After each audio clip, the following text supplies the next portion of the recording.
Hi, I'm Hayden. I'm going to be cooking lamb roast today.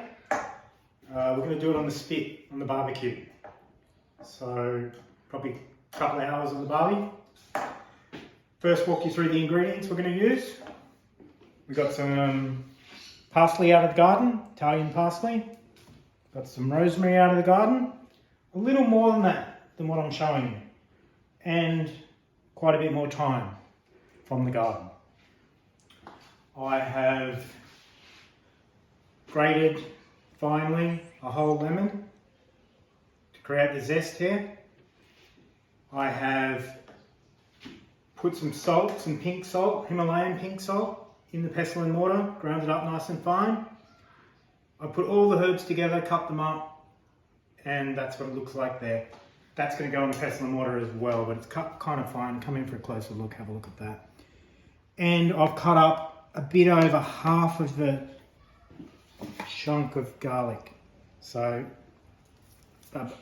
not quite a full chunk, bulb, whatever. And then we've just got the standard leg of lamb. Bought that at the supermarket today, $12.50 kilo, can't go wrong. What we're going to do now, put all the herbs in the pestle and mortar. Making a little mess, that's fine. Then we add some olive oil. You just want to make a consistent paste with this, so not too much olive oil. So it's probably 3 tablespoons maybe. We'll just check it when we go. Just round and round to get a nice paste. What we're going to do with this is stab it into the meat. Try and get it as deep down to the bone as possible. So when it's cooking, this will go through the juices and it will flavour the meat to the core of the bone. That looks pretty good straight away.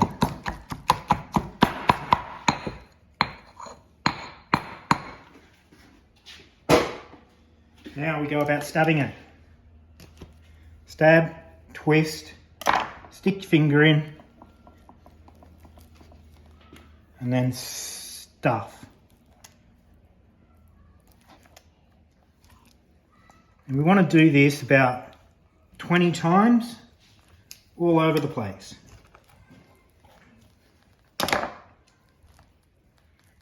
Get it right down deep in there. And it doesn't matter if there's any left over outside meat. And we just make a nice little marinade on the outside.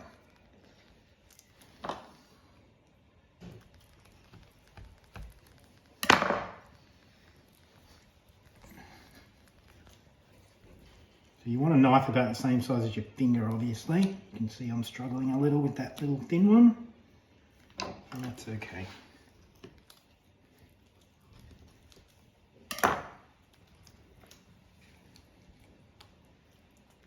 Get it right down there.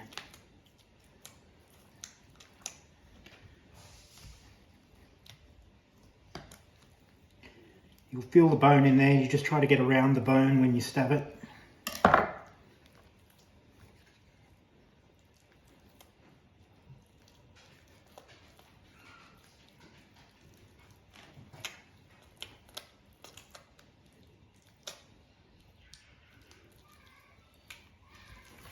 Turn it over, repeat the process.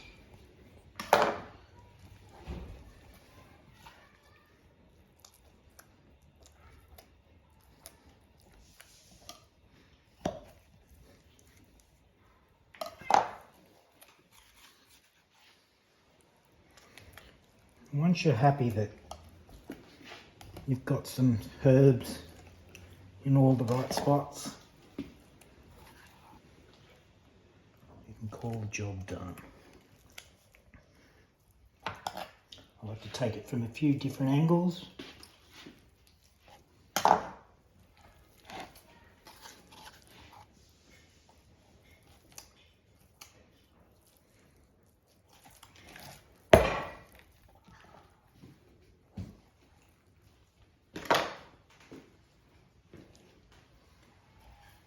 And I'm officially out of herbs. So that's cool. Just scrape down. These will just burn on the spit. You don't want too much on the outside.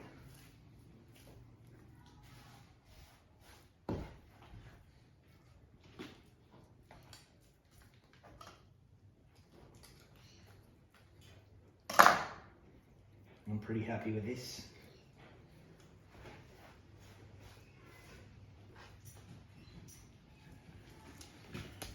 Alright, then you're left with something that looks like that. Next step is we skewer it.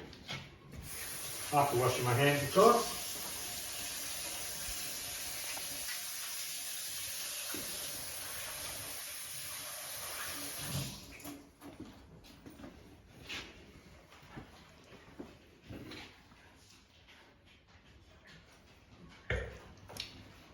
So, this is our spit skewer. And what we're going to do, we're going to have a look where the bone is here. We're going to go up here, right through the leg, and come out, preferably, just above the bone here. So there's the bone. We want to come out about here, because there's a nice big chunky bit. We want to come out about there. That should be an even cook if I get this right.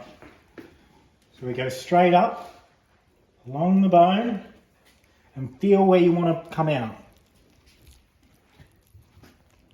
That's it. That seems perfect. See how it's central to where all the meat is. So when it goes round and round, it should be central.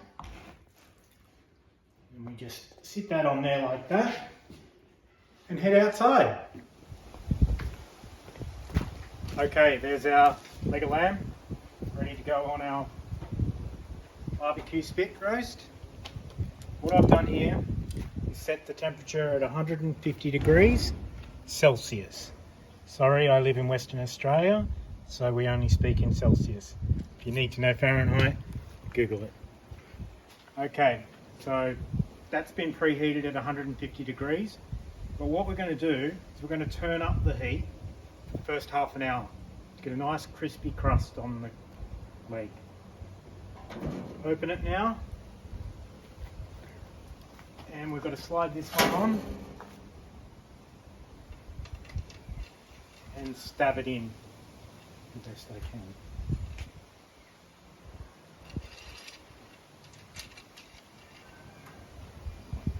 Yeah. Now, when it goes into the rotisserie,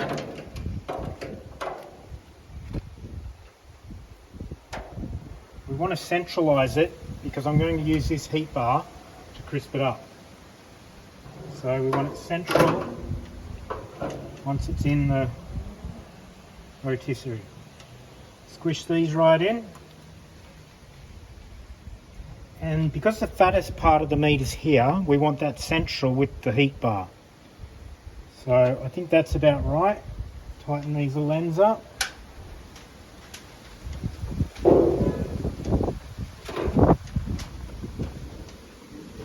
like to put in a little nip of the pliers even.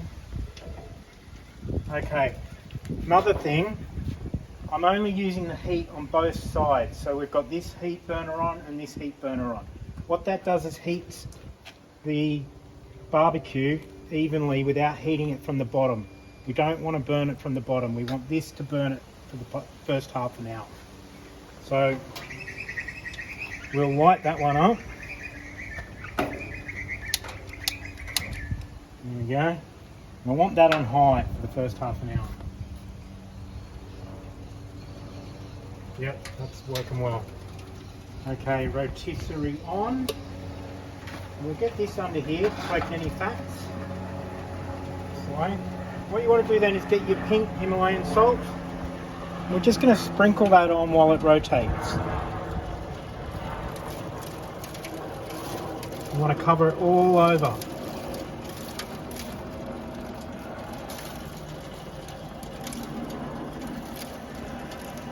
That'll give it a nice crispy effect. All the fats and oils will render down with the salt and it'll give it the beautiful crispiness we're after. Now the temperature of this is going to come up quite a lot in the first half an hour because of this back bar burner thing. Not sure exactly what it's called, but you know, I'm roll with that. Especially these real fatty bits, you want a lot of salt on those. Spread all the salt around everywhere you can, making sure it's completely covered as evenly as possible. Now we're back down with the door. I reckon we're going to leave this for about half an hour and we'll come and have a look and see how we're going. Hopefully we'll have a nice crust going by then and oil dripping into the pan. Okay, so the cooking temperature's come up due to the hot bar at the back. We're looking at about 180 degrees Celsius at the moment. Let's have a quick peek at what it looks like. It's smelling great, I will add. Let's have a look. Hopefully. Oh yes, see, look at that. A lot of the fat's rendering off into the tray, getting a nice little brown effect. Looking really good. So we'll drop that because we don't want to lose too much heat. We lost a little bit of heat, but it'll come straight back up because that bar heater at the back is on high. That's very important to get it crispy. But in about 10 minutes, I'm going to turn that off and we're going to let the barbecue go back to its preheated form of 150 degrees Celsius. That will slow cook the fats inside, let them render out, and hopefully it will work out. Okay, so it's been just over half an hour. I reckon it's got a really nice colour. It's definitely got a great smell. What we're going to do now is going to turn the bar off at the back, the one that's been creating the heat up to about 180 degrees. So I set the two outer barbecue heat grills.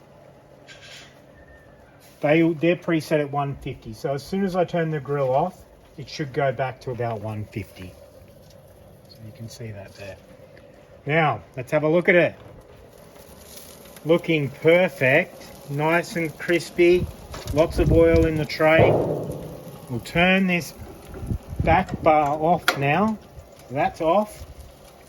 These two heaters will continue on. So, like I said, they're preset at 150, so the barbecue will stay at 150, letting a bit of air in now just to cool it down. And what we're hoping for is 65 degrees on this thermometer in the center. So it's a 2.6 kilo leg of lamb. This will vary depending on the size of your lamb. So we're just going to cook it long enough to get to 65 degrees Celsius. Once that's happened, we're going to let it rest. We're going to take it off the barbecue and let it rest. So I'm guessing it's going to be about an hour, hour and a half from here. See how I left it up there for a while? We've gone back to 120. Because I preheated the both stoves, it will go back up to 150 very shortly, and it should stay there. That's the ideal scenario.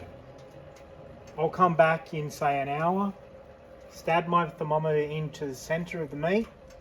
Hopefully, it'll be around 50, 60 degrees, and we'll be able to figure out how much longer to cook it for. We'll take it from there. Okay, so the lid's only been down for 2 minutes. It's already back up to perfect temperature, about 150. It'll actually rise just a little more. That will stay at that temperature now until it's ready to be rested. That's our main goal, a resting period of about 20 minutes.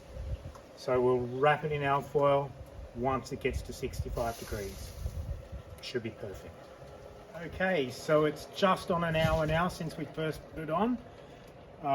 We'll just go in with the thermometer and see where we're at. Like I said before, it's a 2.6 kilo leg. So we really don't know where we're up to. We'll just keep that spinning till we get to the thicker part of the leg.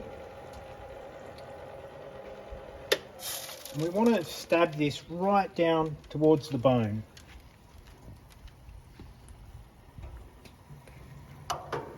That hit the bone. I'll just watch that go up. I don't expect it to go up much more than that. So we're at least looking at another half an hour to 45 minutes. Good to know.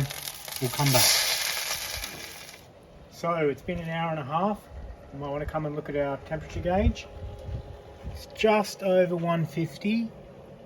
And what I've done is I've turned up the right hand side a little and turned the left hand side down a little. So the heat is coming up on the larger side of the leg. We don't want too much heat on this side. Now I'm pretty sure this is about perfect now. And the way I can confirm this is stabbing my temperature in. Temperature gauge in. So we're aiming for about 65 degrees. So we're using about 50 top 60. And we're going to make it to 65. Got 60. Look, I reckon that's 65. Now that's going to heat in its own juices, because I'm going to wrap it up in aluminium foil now. And I'm going to rest it for about 15 to 20 minutes. So all the heat will continue to cook and release out into the crispy parts of the meat. So it's getting dark now. Beautiful night. We'll take this inside, we'll wrap it up in aluminium foil, and we'll let it rest. I think it's going to be perfect.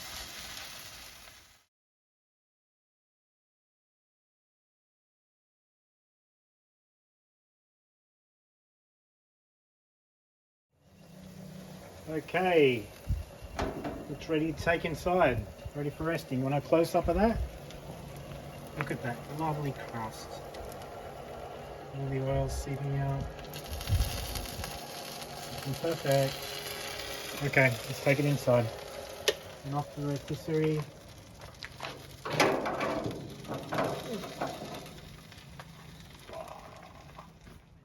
Now it's just a simple matter taking these things out, pop them in the sink. Someone will clean them later.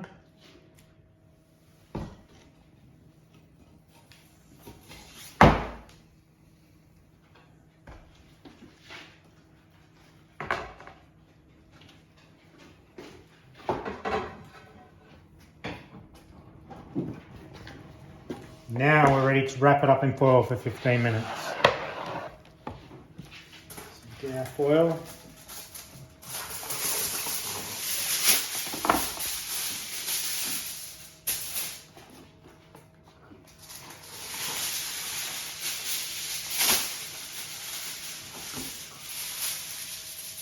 I've heard there's a right way and a wrong way to use aluminium foil. I'm not sure that's true. So that's the way I do it.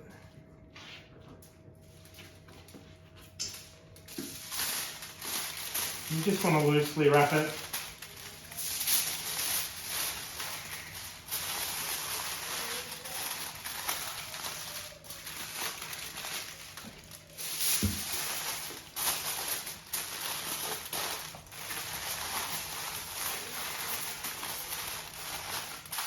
And that will hold all the juices in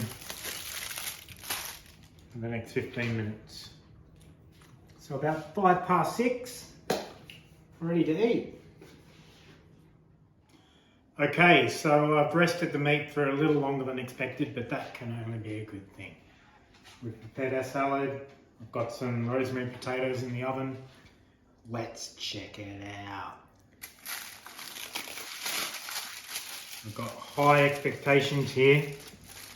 Excuse my little breadboard, it's been out in the sun and looks a bit weathered. But it's the best thing because it's got the little lip on the sides. It stops any of these juices escaping.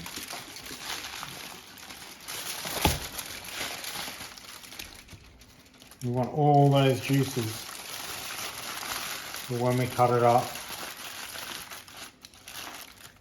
and serve, we'll use those juices.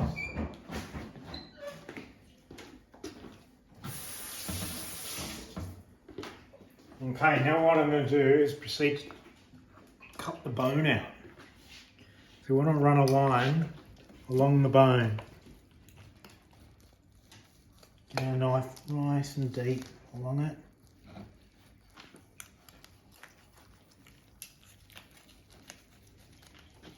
And what we want to do is cut that major chunk off. What we can see is the meat is nice and pink. It's looking really nicely done. I'm just going to trim alongside the bone.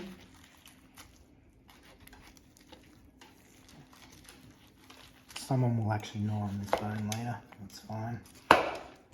Him. Lay that meat in the juice.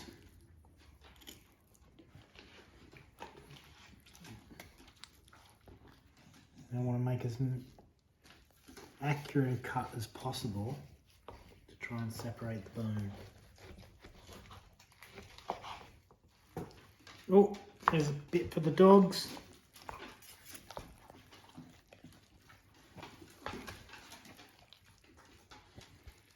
We might be left with a few bits of meat here. Mostly because I don't know where the bone actually is with this cut. I'm kind of doing it as we go along. See, I've cut a little bit of bone off there.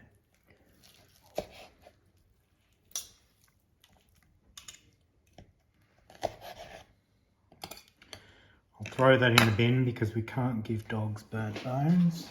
Very well. And lay all this in the juices. Oh, that's looking good.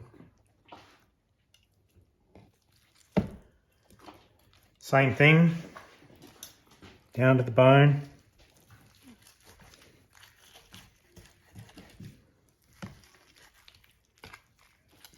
Try to get it off without getting the bone. Lay the flesh side down in the juice again. Oh, look at that pink bit. I think this is perfectly cooked. We didn't want to overdo the heat, make it dry. Got plenty of juices coming out. It's all being contained by the breadboard. Or the bamboo board as it actually is. Especially designed for this type of thing.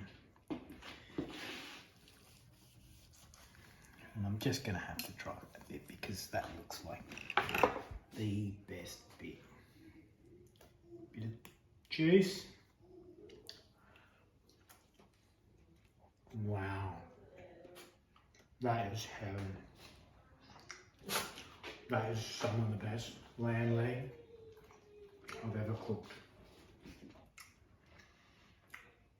I could take you through cutting up the rest of this, but it's not necessary.